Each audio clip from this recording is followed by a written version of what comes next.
தயவு செய்து ஒவ்வொருத்தராக வாங்க. கொஞ்சம் காவல்துறை சேர்ந்த அதிகாரிகள் கொஞ்சம் உதவி செய்யுமாறு உங்களை அன்போடு கேட்டுக்கொள்கிறோம். மகளிர் காவல்துறை சார்ந்த அன்பு சகோதரிகள் கொஞ்சம் பொதுமக்களை கொஞ்சம் அமைதியான முறையில் நிகழ்ச்சி மேடைக்கு அனுப்புமாறு உங்களை கேட்டுக்கொள்கிறோம். நமது அண்ணாநகர் சட்டமன்ற உறுப்பினர் அண்ணன் MK மோகன் அவர்கள் பரிசு பொருட்களை வழங்கி கொண்டிருக்கிறார்கள்.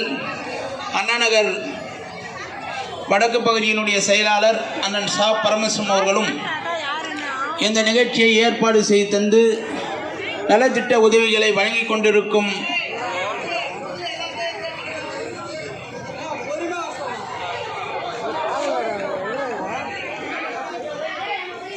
பொறுமையாக வாங்க. எல்லாரும் தயவு செய்து, எல்லாருக்கும் இருக்குது, கொஞ்சம் தயவு செய்து வாங்க. நமது வட்டக்கழகத்தினுடைய செயலாளர் அண்ணன் கா கோவிந்தராஜ் அவர்களுடைய ஏற்பாட்டின் பேரில் அனைவருக்கும் நலத்திட்ட உதவிகள் இருக்கின்ற காரணத்தினால் டோக்கன் இருக்கிறவங்க ஒண்டி தான் வரணும், டோக்கன் இல்லாதவங்க யாரும் வரக்கூடாது. நமது 101 வட்டக்கழகத்தினுடைய செயலாளர் CP திருமலை, மாநகராட்சி மாமன்ற உறுப்பினர் திருமதி மெட்டில்டா கோவிந்தராஜ் அவர்கள் இந்த பரிசு பொருட்களை வழங்கி கொண்டிருக்கிறார்கள். அனைவரும் பெற்றுக்கொள்ளுமாறு உங்களை கேட்டுக்கொண்டு, அனைவருக்கும் பரிசு பொருள் இருக்குது.